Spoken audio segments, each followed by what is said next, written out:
KF-21은 글로벌 기술 경쟁에서 한국의 입지를 넓히고 있으며 이제 미국을 뛰어넘는 첨단 무기 체계 개발에 상징적 의미를 갖게 되었습니다.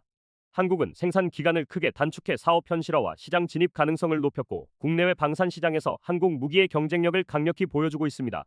오늘은 KF-21 전투기의 생산 속도가 얼마나 빨라졌고 향후 수출과 양산에 있어서 얼마나 놀라운 모습을 보여줄 수 있는지 알려드리겠습니다.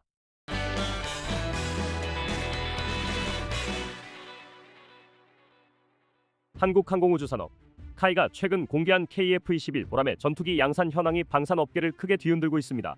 공개된 자료 속 생산 속도는 기존 상식을 뛰어넘는 수준으로 KF-21이 단순히 양산에 들어갔다는 차원을 넘어 세계 전투기 제조 패러다임 자체를 흔드는 속도 혁신을 보여주고 있습니다.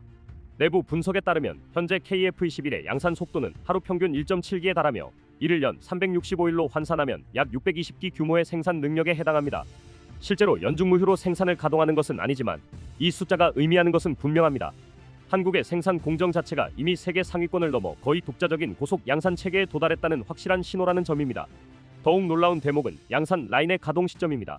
본격적인 생산 체계 구축을 시작한 것이 작년 8월이었음에도 불구하고 불과 1년 남짓한 시간 안에 카이는 완전히 새로운 생산 시설을 구축했고 지금 이 시설에서는 단일 라인에서 무려 7대의 KF-21이 동시에 조립되고 있는 장면이 확인되고 있습니다.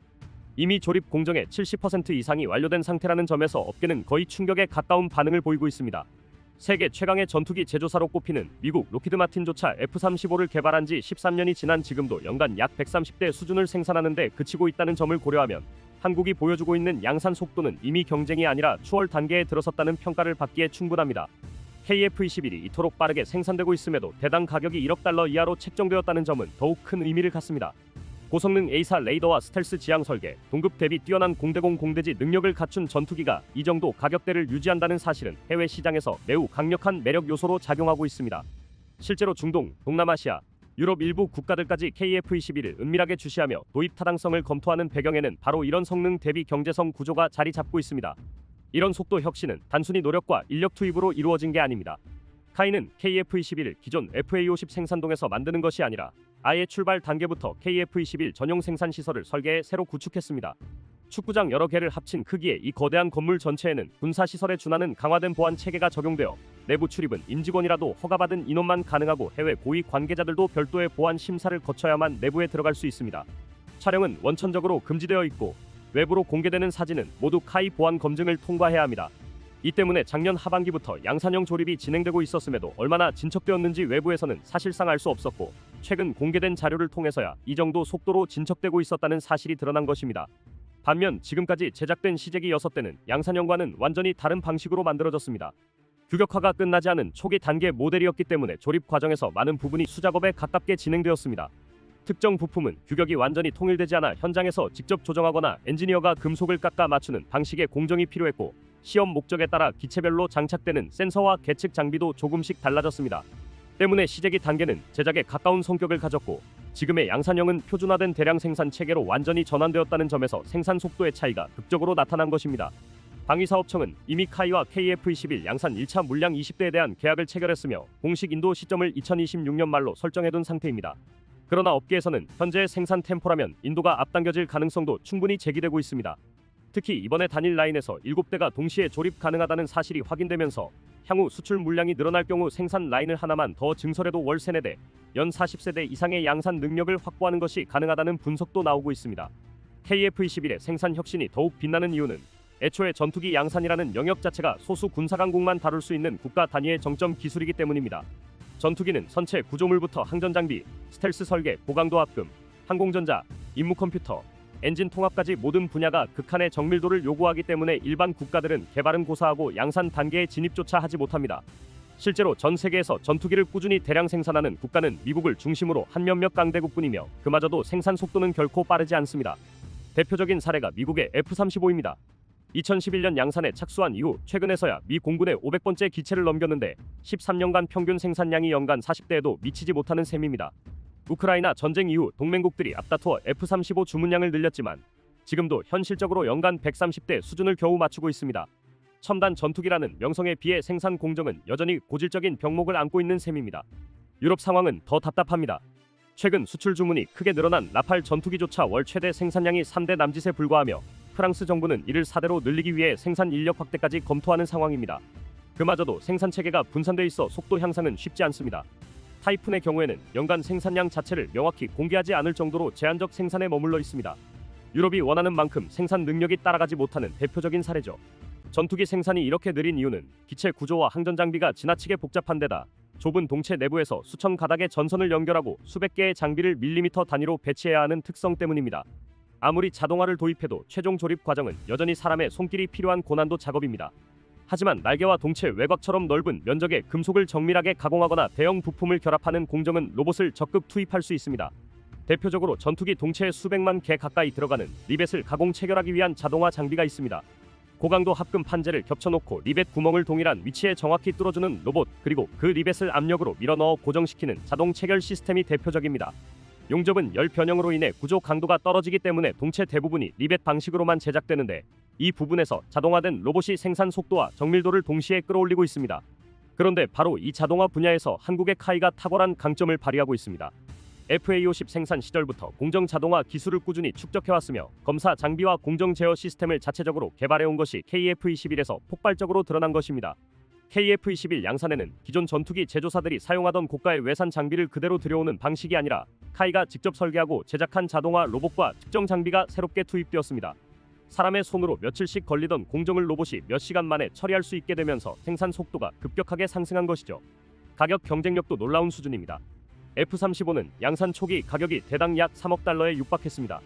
생산 규모가 커지고 공정이 안정된 이후에도 가격이 수백억 원대에서 크게 벗어나지 못하고 있습니다. 반면 KF-21은 처음부터 경제성을 고려해 개발된 설계 체계 덕분에 초기 물량 기준으로도 대당 1억 달러 이하라는 파격적인 가격대를 형성했습니다. 향후 2-3년 안에 양산이 본격화되면 가격이 800억 원대까지 떨어질 것으로 전망되고 있습니다. 이는 전 세계에서 경쟁하는 4세대 플러스급 전투기, 라팔, 타이푼, F-16V 등이 대당 1억 5천만 달러에서 많게는 2억 달러를 넘나드는 것과 비교하면 압도적인 수준입니다. 같은 성능의 전투기를 월 한 대 생산하는 회사와 월 10대 이상 양산할 수 있는 회사의 단가가 큰 폭으로 차이 나는 것처럼 한국은 이미 속도가 가격을 이긴다는 방산 원리를 정확히 구현해내고 있는 셈입니다. 이러한 배경 속에서 카이의 생산 기술은 세계 방산업계에서도 인정받고 있습니다. 과거 FA50 개발 당시 기술 지원을 제공했던 로키드 마틴조차 최근에는 카이의 자동화 공정 기술을 배우기 위해 벤치마킹하고 있다는 이야기가 업계에서 심심치 않게 나오고 있을 정도입니다. 이제는 기술을 배우던 한국이 오히려 선진국 회사들의 생산 혁신 모델이 되고 있는 셈입니다. KF-21은 내년 말부터 한국 공군 실전 배치를 앞두고 있지만 양산형 기체들은 이미 내년 초부터 줄줄이 모습을 드러낼 예정입니다. 몇 달간의 비행 시험을 거쳐 본격적으로 인도 작업이 진행되면 한국은 실질적으로 차세대 전투기 생산국으로 완전한 자리매김을 하게 됩니다. 그 시점이 오면 KF-21은 단순한 국산 전투기가 아니라 세계 방산 시장에서 가격과 생산량, 성능 모두를 한 번에 충족시키는 차세대 주력 기종으로 부상할 가능성이 매우 높습니다. KF-21을 둘러싼 지금의 변화는 단순한 신무기 도입이 아니라 한국이 스스로의 기술과 생산 능력으로 새로운 시대를 여는 전환점이라 할 수 있습니다. 소수 강대국만이 독점하던 전투기 시장 한가운데에서 한국은 더 빠르고 정확하며 경제적인 생산 체계를 통해 세계 표준을 다시 정의하고 있습니다. 이제 우리는 더 이상 뒤따라가는 국가가 아니라 미래 항공 방위 산업의 흐름을 주도하는 나라로 자리 잡고 있습니다. 그리고 이 보라매가 하늘을 가르는 순간 한국의 기술력과 자신감도 함께 비상하게 될 것입니다. 다음은 KF-21 전투기가 4.99세대로 인정받기 시작했다는 내용의 11월 14일 영상입니다.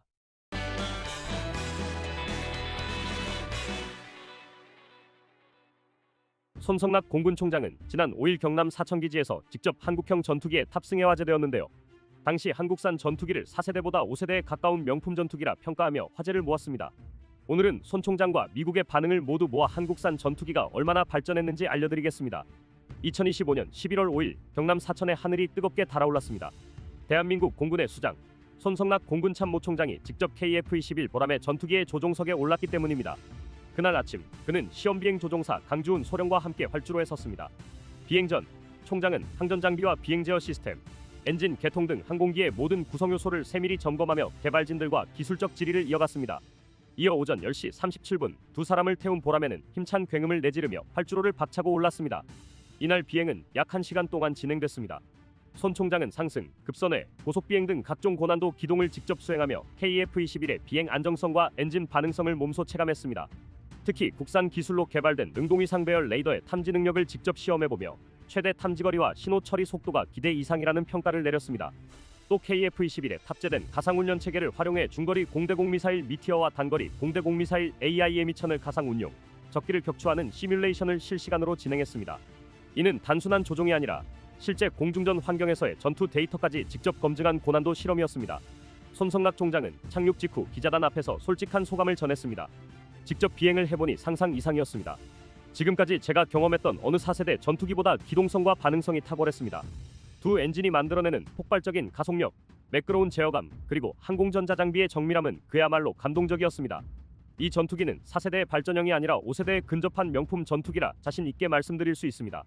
그는 이어 20년 전 F-15K를 도입할 때만 해도 우리 손으로 만든 전투기를 직접 몰 날이 오리라고는 상상조차 못했다며 오늘 그 꿈이 현실이 되었다는 사실이 믿기지 않는다. 말로 표현할 수 없는 감동이었다고 전했습니다. 이는 단순한 기술적 평가를 넘어 한 세대의 공군 장교로서 대한민국 항공력의 진화를 직접 목격한 진심 어린 고백이었습니다.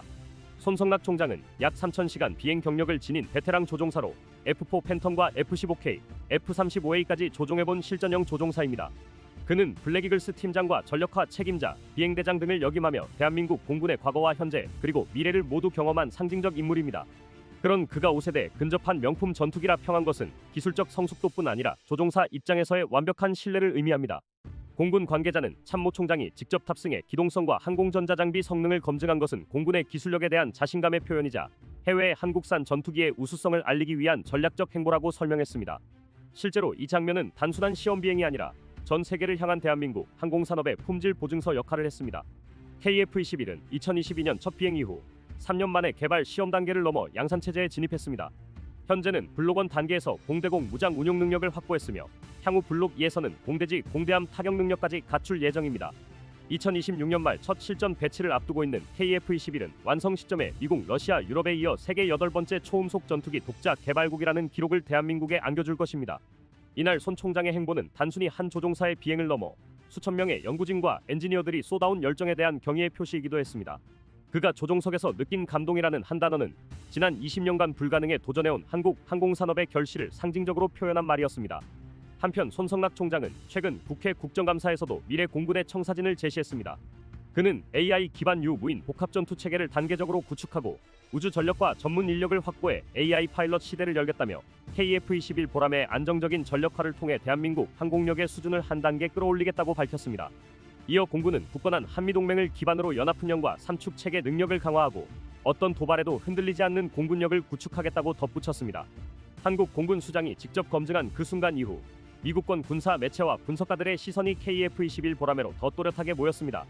먼저 미국 안보 매체 1945는 KF-21을 가격 대비 성능이 매우 뛰어난 신해라 규정하며 미국이 주목해야 할 전투기라고 직설적으로 평했습니다. 이 매체는 KF-21이 양산 단계에 들어서면서 수출 시장에서 존재감을 빠르게 키우고 있고 폴란드 등 잠재 고객을 확보할 경우 F-35 전투기가 독주하던 영역 일부에서 경쟁이 생길 수 있다고 분석했습니다. 1945의 핵심 포인트는 두 가지입니다. 첫째, KF-21은 4.5세대로 분류되지만 개발 속도와 비용 효율, 센서 무장 통합 수준이 비정상적으로 빠르다는 점. 둘째, 이 조합이 미국의 시장 동맹 네트워크에도 전략적 고려사항이 된다는 점입니다. 미국이 한국을 신경 쓰고 있다는 사실 자체가 이미 의미 있는 신호라는 얘기입니다. 미국 항공우주 전문지 에비에이션 위크는 카이의 비행선 앞에서 찍은 생산 현장 르포를 통해 최근 KF-21 단자기가 스핀 회복용 장비를 동체 상부 쌍미익 사이에 얹고 경납고를 빠져나오는 장면을 묘사했습니다. 이는 실속 유도와 복구 같은 고난도 시험 카드가 실제로 수행되고 있음을 암시합니다. 즉 단순 기체 비행이 아니라 극한 영역 데이터까지 적극적으로 뽑아내는 페이지라는 점을 현장 디테일로 보여줍니다. 이런 장면 묘사는 미국권 독자에게 KF-21 개발 프로그램이 이미 성숙한 시험 캠페인 단계로 들어섰다는 메시지를 선명하게 전달합니다. 더 워저는 KF-21의 내부 무장창 채택 계획을 별도로 다뤘습니다. 내부창은 대공망 침투에 필수적인 낮은 피탐 특성을 크게 끌어올리고 외부에서 달기 까다로운 중량급 유도폭탄을 기체 내부에서 운용할 수 있게 합니다. 워조는 내부 무장창 적용이 진행되면 KF-21이 방공망 관통 임무에서 훨씬 스텔시한 기체로 진화할 것이며 대형 벙커버스터급 탄을 은밀하게 투하하는 프로파일도 가능해진다고 분석했습니다. 미국 매체가 굳이 내부창 이슈를 전면에 세운 이유는 분명합니다. 한국이 4.5세대에서 멈추지 않고 5세대적 속성으로 넘어가는 업그레이드 로드맵을 갖고 있다는 방증이기 때문입니다. 다시 말해 미국권 담론에서 4.5세대라는 분류는 고정 라벨이 아니라 5세대로의 진화를 전제한 과도기적 정의에 가깝게 들립니다. 개발 속도 자체에 대한 미국 매체의 평가는 오래전부터 일관됩니다. 더 워저는 이미 공중급유 첫 시험 당시 KF-21 프로그램의 전개 속도를 이례적으로 빠르다고 짚으며 운용 시나리오 확장과 전력 네트워킹 관점에서 주목할 가치가 높다고 적었습니다. 공중급류는 단순한 과시가 아니라 작전 반경 채공 시간을 실질적으로 확장해주는 핵심 변수입니다. 미국식 체크리스트로 봐도 급류 센서 데이터 링크의 묶음 검증은 전력화를 좌우하는 분수령입니다. 수출 외교의 접점에서 바라본 미국권 시각 역시 구체적입니다. 플라이트 글로벌은 아덱스 2025 이후 카이가 첫 해외 판매를 본격 추진 중이라고 전하며 KF-21 수출 전선과 동시에 FA-50 단자형 전술 수송기 콘셉트 등 라인업 확장 전략을 소개했습니다. 이 보도는 한국산 전투기가 단일 기종의 성공을 넘어 제품군 포트폴리오와 파생형으로 시장 파급력을 넓히는 단계에 접어들었다는 관측을 담고 있습니다. 미국, 유럽 메이저와 정면으로 부딪히는 구도에서 가격 납기 성능 조합이 강점인 한국형 모델이 틈새가 아닌 메인 트랙으로 올라오고 있음을 시사합니다. 미국권의 관심을 자극하는 대목은 따로 있습니다. 바로 한국 공군 수장의 직승 비행입니다. 손성락 총장이 KF-21 조종석에 올라 레이더 탐지 성능과 항전 통합, 기동성을 직접 검증한 사건은 한국 내 유수인과 동시에 해외 바이어와 분석가에게 가장 강력한 품질 보증으로 작동합니다. 국내 보도는 손 총장이 비행 전 항전 비행 제어 엔진 개통을 점검하고 약 50분간 상승 선의 고속 비행을 수행했으며 능동위 상배열 레이더 탐지거리 확인과 가상훈련 체계 운용까지 직접 참여했다고 전했습니다. 미국 독자 입장에서 보면 최고 지휘관이 안전을 걸고 탄 기체라는 상징성 자체가 설득의 장벽을 낮춥니다. 미국권 매체들은 KF-21을 현재 시점에서는 4.5세대 범주로 분류하면서도 내부 무장창 도입과 소프트웨어 센서 통합 고도화를 통해 스텔스 전장의 핵심 요건으로 수렴할 가능성을 계속 추적하고 있습니다. 그래서 4.5세대라는 표현은 폄하가 아니라 5세대급 속성으로의 진화가 예정된 설계 철학을 전제한 기술적 표기법에 가깝습니다. 1945의 경고성 논조, 에비에이션 위크의 현장 디테일, 더 워존의 내부창 분석, 플라이트 글로벌의 수출 드라이브 보도는 서로 맞물려 한 메시지를 강화합니다. 한국산 전투기가 가격 납기, 운용 편의성, 확장성의 묶음으로 미국이 신경 써야 할 변수로 떠올랐다는 사실입니다. 이 흐름은 전략적으로 두 가지 함의를 줍니다. 첫째, 동맹 생태계 내부 경쟁의 심화입니다. 미국산 전투기의 납기 비용 이슈가 불거질수록 KF-21 같은 대안의 매력은 커집니다. 둘째, 기술 경로의 독립성입니다. 내부 무장창, 레이더 센서 통합, 네트워크 전투를 엮는 소프트웨어적 진화는 특정 부품 의존을 줄이고 개방형 구조로 가속할수록 파생형과 해외 공동 개발의 문이 열립니다. 이 조합은 미국에게 위협 동시에 기회입니다. 협력하면 시장 파이를 키울 수 있고 경쟁하면 기존 생태계의 규칙을 재조정해야 합니다. 미국 매체들이 한국을 유심히 보는 이유가 바로 여기에 있습니다. 이제 미국권도 KF-21을 비용 효율의 4.5세대가 아니라 5세대급 요건으로 진화 중인 플랫폼으로 읽고 있습니다. 다시 말해 한국을 신경 쓴다는 사실 자체가 이미 성적표입니다. 이제 대한민국의 하늘은 더 이상 누군가의 그늘에 있지 않습니다. KF-21 보라매를 시작으로 우리는 스스로의 힘으로 하늘을 설계하고 지키는 시대를 열었습니다.